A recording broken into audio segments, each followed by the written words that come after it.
Modern India is defined by an incredibly diverse culture, made up of 25 states in 7 territories, with the people speaking 18 major languages and practicing 7 popular religions across the country. This incredible subcontinent lays claim to a vast and varied array of cooking styles, spices, and culinary philosophy. Welcome to the exotic cultural flavours of India.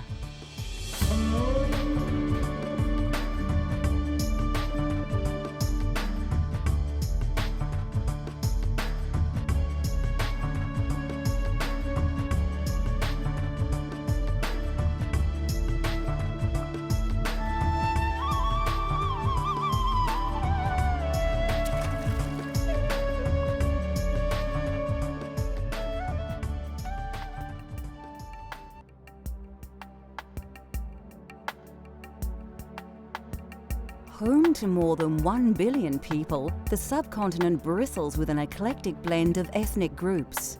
This translates into an intoxicating cultural and culinary experience that can take a lifetime to discover. I think I was about 9 years old when I first made chapatis, and they were all shapes and sizes, and they were like biscuits. But my dad ate it because he wanted me to cook, and he said, "Oh, you should learn to cook." So he ate the chapatis and said they were very tasty. So I think from that we encouraged me to start cooking.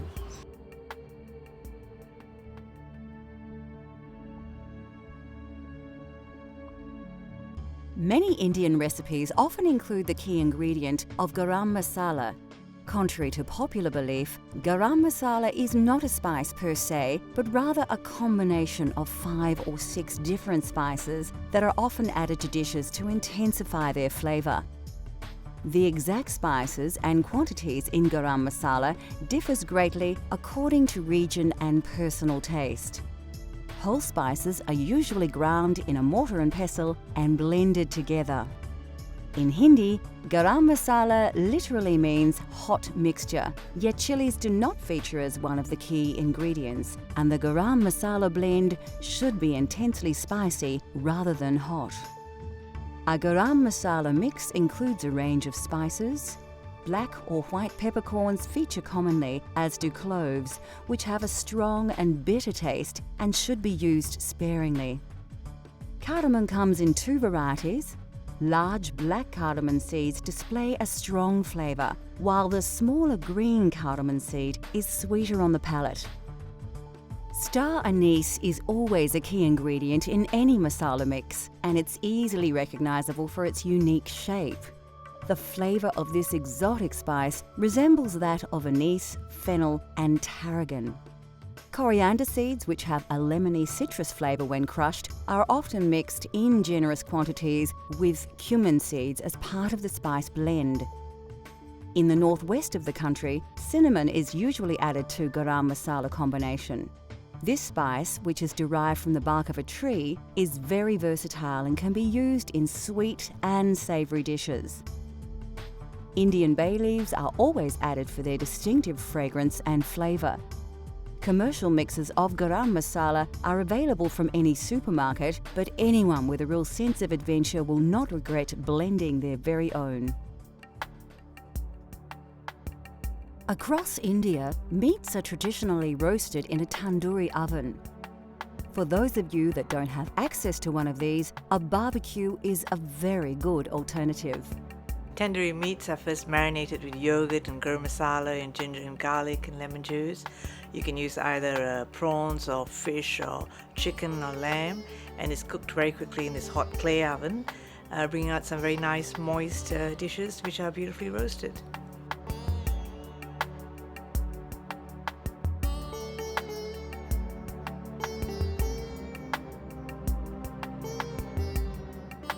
You'll need a few simple ingredients to make a traditional tandoori mixture.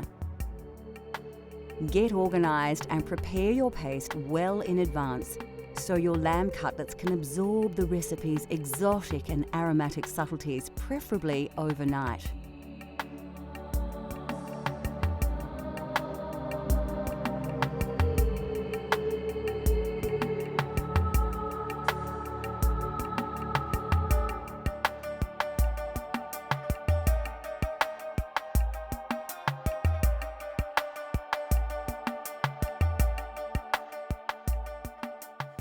Add 2 tablespoons of ginger and garlic paste to a medium-sized mixing bowl. Add some of the juice from 1 lemon, then add 1 to 2 tablespoons of your favourite garam masala mix. Around half a teaspoon of red tandoori powder will give the meat its intense red colour once cooked. Scoop in 3 tablespoons of Greek-style yogurt and 2 tablespoons of vegetable oil. Now grab a spoon and thoroughly mix all the ingredients together. Your tandoori mixture is now ready to be added to the meat. At this stage, it's a good idea to wear gloves as the tandoori mixture will colour your hands just as well as the meat. Take your lamb cutlets and place them in a large mixing bowl. Scoop 2 teaspoons of ginger and garlic paste over the lamb and add the rest of the lemon juice. Add around 1 teaspoon of chili powder plus a teaspoon of salt and thoroughly massage all these ingredients into the meat. Now add about 6 tablespoons of the tandoori mixture that you have prepared earlier. Rub the mixture into the lamb well and ensure that all the cutlets are covered. Place the cutlets onto a plate, cover and store in a refrigerator for at least 4 hours, although overnight is best. This allows all the flavours of the spices to penetrate the meat.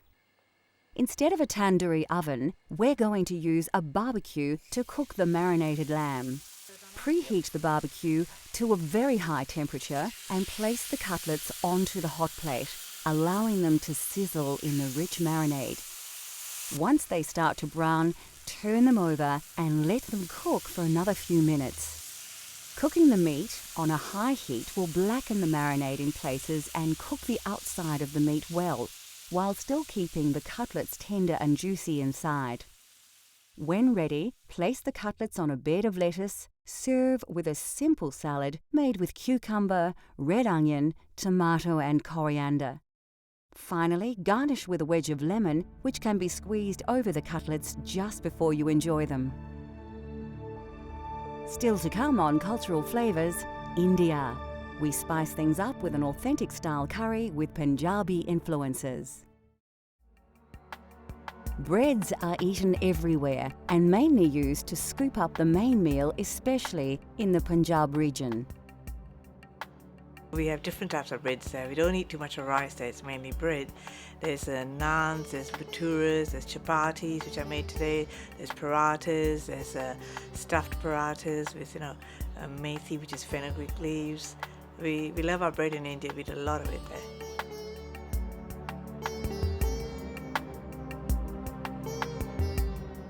To create authentic Indian chapatis at home, you will only need a few simple ingredients to create your dough base.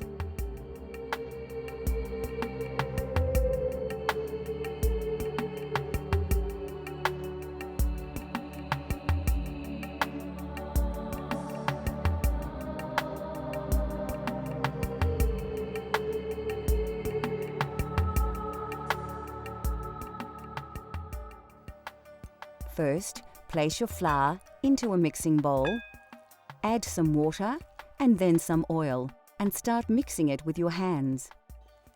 Work the liquid through the flour, forming a dough, and add more water as you go until all the flour is picked up by the dough and it becomes slightly elastic. Make sure you knead the dough well. It should be malleable but not sticky. Then leave it to rest for 20 minutes. Take small pieces of dough and roll them into small balls. Coat them with some reserved flour, then work them into a disc with your hands. You can then roll them flat and thin with a rolling pin, adding flour as required to prevent the chapati from sticking to the pin or board. Place the rolled chapati on a floured plate and continue until you have used up the dough. When you have all your chapatis prepared, heat a griddle plate or non-stick frying pan until it's very hot. Don't use any oil though. Start cooking the chapatis on the hot griddle until they puff up. Then turn and cook the other side, pressing lightly around the edges with a folded tea towel. As each one is cooked, wrap in a clean tea towel until all are ready. This prevents them from drying out. To serve, lightly spread with ghee, which is clarified butter, chapatis are generally served as an accompaniment to curries and vegetables.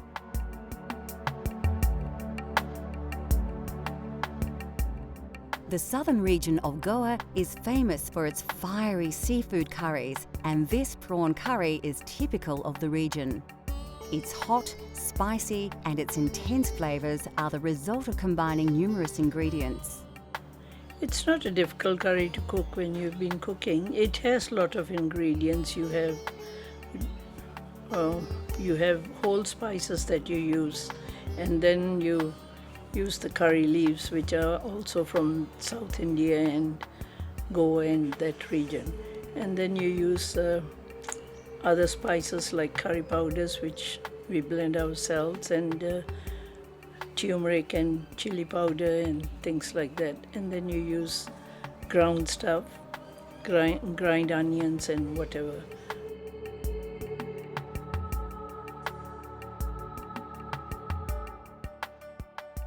Like most curries, the secret is to start with a good curry paste.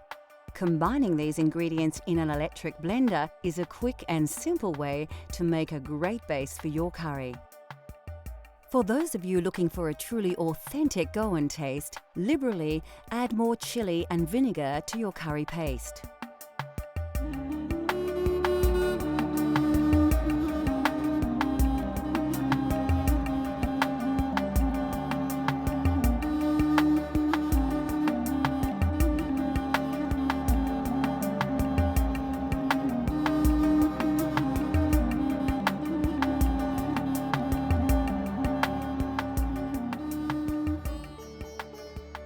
The second stage of this recipe requires a vast array of spices and other ingredients, so it's important to ensure that you prepare everything well before you start cooking. We're using green prawns with their shells intact, but you could use any type of prawn.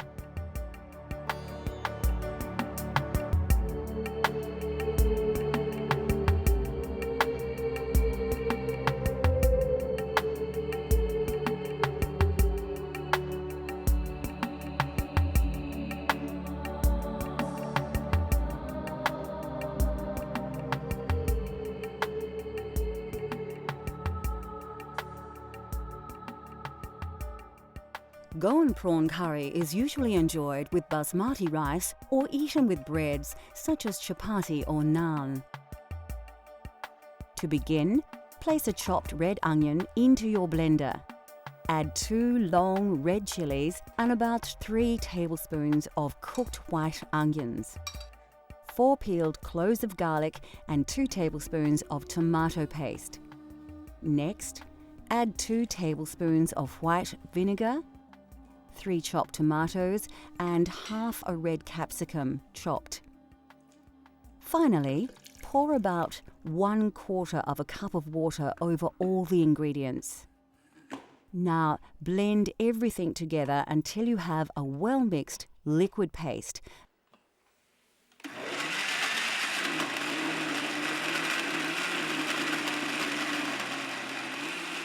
And put this to one side until later. To prepare the curry, heat some oil in a pan. Add your star anise, cardamom, cloves, cinnamon stick, fenugreek and mustard seeds to the hot oil. Place a sprig of curry leaves and 2 diced onions into the pan, then stir well. Take some ginger and garlic paste and stir around 2 teaspoons into your curry base. Pour in around half a cup of water and mix well. Scoop a spicy mix of turmeric, curry, chili and coriander powders onto your onion base. As they cook, these spices will release their aromas and their flavours will intensify. Season with a teaspoon of salt, then reduce the heat and mix the ingredients well to form a thick paste. Now is the time to add your blended curry paste to the saucepan. Mix it in well to allow all the flavours to combine. Cover and allow to simmer until the juices have cooked through. When ready, add a tablespoon of yogurt to the sauce, as well as 1 tablespoon of tamarind paste. Then pour in half a can of coconut milk. These will help to bind all the ingredients together into a rich, creamy sauce. Take the juice of half a lemon and add it to the sauce. You can now add your prawns to the curry and then bring the sauce to the boil once to cook them. Remove the saucepan from the heat. Sprinkle 3 tablespoons of fresh chopped coriander and stir.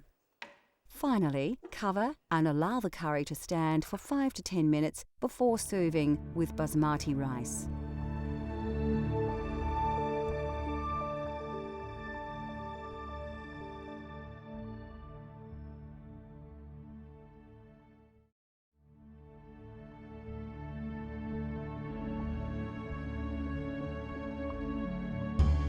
India produces more lentils than any other country in the world. These pulses are packed with high levels of protein as well as many essential minerals and vitamins. They are inexpensive, extremely nutritious, highly versatile and considered by many to be one of the healthiest food sources available. The most popular variety is Moong Dal. Commonly mixed with rice and sometimes with vegetables, these lentils form the basis of many very simple but healthy meals in India. They are so highly regarded by some Indian doctors that they are even prescribed to help with many stomach ailments. Black urd dal is very popular, especially across the north of the country. It forms the main ingredient of dal makhani, the most characteristic signature dish of the Punjab region. Made with cream and butter, the dish takes over 8 hours to prepare. Very tasty and nutritious, dal makhani is usually accompanied by rice or served with freshly cooked chapatis. The white variety are simply black urd dal with their intensely flavoured shells removed. These are often soaked and ground to make delicious donuts, which are very popular throughout India. In southern regions such as Kerala, cooks use tur dal to create sambar, a spicy soup made with vegetables and tamarind. These small split chickpeas are chana dal. They have a variety of uses, not least as an ingredient in the crispy papadam, a favourite accompaniment at most Indian restaurants around the world.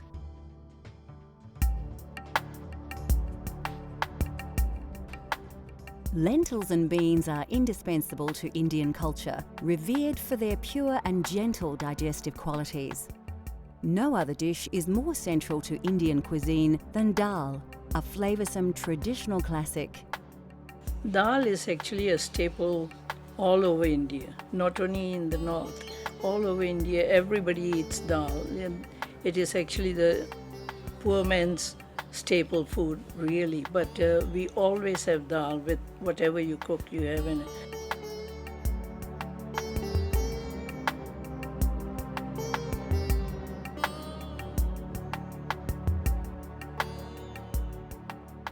From north to south, dal in all its forms is central to Indian cuisine. Although dal seems like a simple dish, the preparation and complexity of its ingredients comes as a surprise to many. With a little time though, anybody can create a delicious dal at home.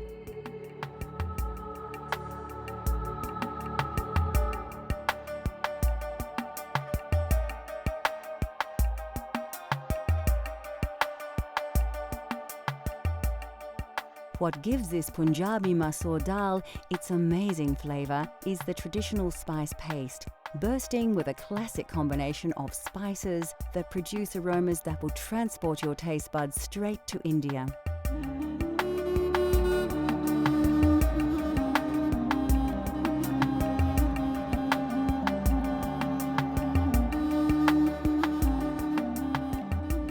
Although once limited to a very select few, all these exotic spices can now be sourced directly from your local supermarket. Firstly, take your washed red lentils and place them in a medium-sized saucepan. Add the water to the pot, then stir in your turmeric powder, salt, a dash of chili powder, the garlic and ginger paste, a dash of fenugreek seeds, and a tablespoon of oil. You can find garlic and ginger paste in most Asian grocers or simply buy them individually and combine them yourself. Chop the fresh chili and add it to the ingredients, along with the diced tomato. Give it a good stir before placing on the stove to boil for about 15 minutes. This part of the preparation is very quick, and dal is a great dish to prepare if you're short on time. While the pot is bubbling away, you can prepare your spice paste. Finely chop 3 cloves of garlic and dice an onion. We're actually using the sweeter Spanish onion here. Put a small pan on the stove and heat up your vegetable oil until it begins to smoke. When the oil is hot, add a pinch of fenugreek seeds, cumin seeds, mustard seeds, curry leaves, and diced garlic. This all needs to be done quickly to avoid burning the ingredients while allowing the flavours to release into the hot oil. Add the diced onion and give your paste a stir, coating the oil over the onion. This will slow the cooking process, and now you can work a little less urgently. Next, add a couple of teaspoons of garlic and ginger paste, coriander powder, curry powder, and some chili powder if you like. You can reduce the chili if you prefer, cooking to your own tastes. Add a teaspoon of ghee and quickly stir it through the paste. The aromas should envelop you as the spices and butter mix in the hot pan.